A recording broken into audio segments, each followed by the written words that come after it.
Nobel Rolo Professor Wangari Maathai told us nature is very unforgiving. And we are seeing it. You play around with nature, you block waterways. We saw it last year around that river. We still haven't learned. You block water, it will find its way and you will pay for it. Number two, it is very unfortunate that we have normalized serious things like death. Look, 43 people dead. I was following something on TV today and in news at 1 o'clock. They had counted 24 bodies at City Mortuary. That is Nairobi. It's so normal. In other places, the president will not be in Siaya talking politics.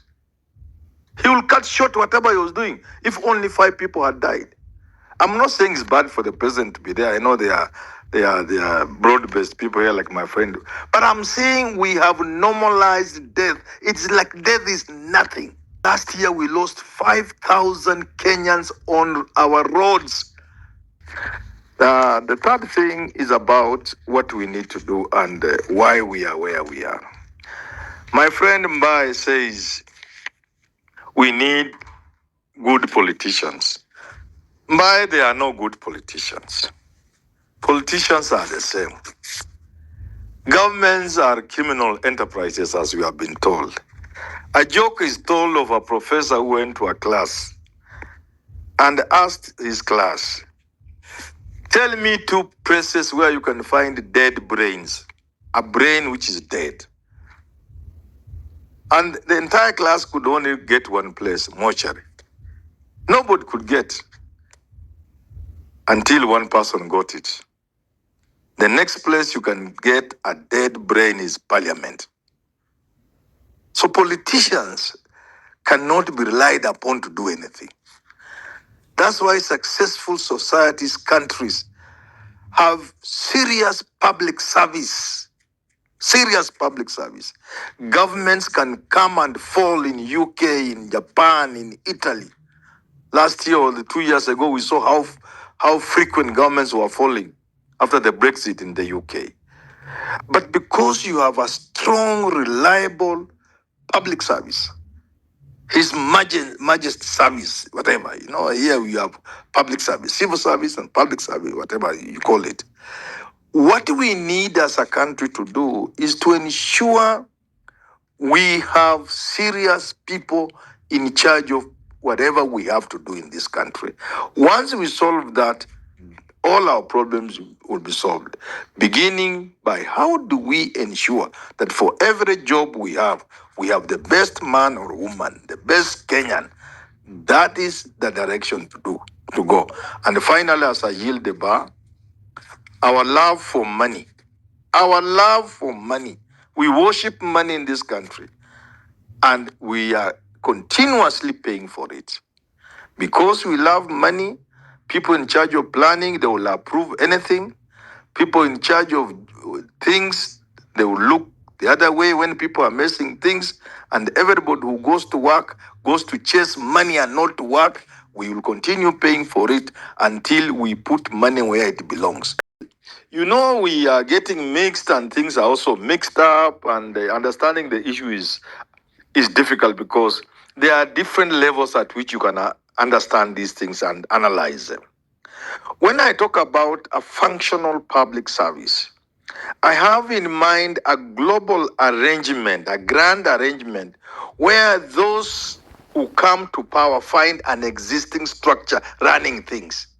So that if they don't bring anything new, anything transformative, if they don't come with a vision, at least we maintain where we are and things are working. So that a visionary leader, as a governor or a president, then becomes transformative and changes things.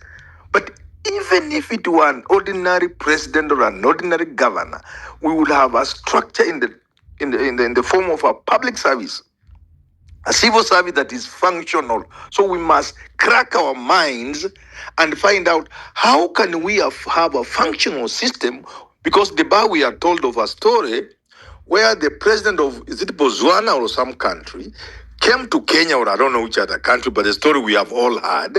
He was given an animal as a gift. I can't remember what animal. When he landed at the airport, when his cargo, the animal he had been given as a gift, the officers in the airport found there wasn't proper documentation. Ilirudi kwa ndege ikakuja kama ni Kenya. So we must arrive at that kind of arrangement where the civil service, the structure functions irrespective of who comes to power. When they come to power, they can bring new ideas. They can't take the country or the county lower than they find it. Now, the issue of mixing is this. There are certain basic things which a governor can do. I hear people calling them low-hanging fruits. Surely collecting garbage is one of those. I know there are cartels in the industry. So a good governor must figure out, how do I deal with the cartels so that I collect garbage? You know, stormwater, drainage, and what have you, until it gets to a point where it is beyond you, the governor. I want to submit, Western, my friend, we haven't gotten to a point where Sakaja is unable to do certain things. If he gets there, we shall know. Here, he has tried. Beyond here, Ruto must step in. The goodwill of the top state house must come in. And then finally, also, we have to figure out whether Nairobi can exist like Vihiga as a county. That I agree with. Can you run Nairobi like Vihiga County or Siaya for that matter? I very much doubt so. Nairobi will require some special arrangement to be run. But in the meantime, those we entrust with the power must do it. And finally, the bar. The question of a manager and a leader is always confusing here. A governor is not a manager. A governor is a leader. He's supposed to offer leadership and employ managers to do the job. Now, these managers fall under what I was saying, the civil service or the public service, who do things. His is to provide vision, leadership, policy, and so on and so forth. So just to wind up on this issue of Nairobi, there is a lot the governor of Nairobi can do. But there's still a lot more he can't do even if he wanted, because of the cartel nature of business in this country, because of the political will you require at the highest level, which you will not get unless the people at the very top want you to have. Right, love for money. That also is a niggling worry for us as well. Good question that you've raised. Maybe Daniel Manduku will take special umbrage with the fact that you're saying that politicians, they ditch their sanity at the parliament's door. So aside from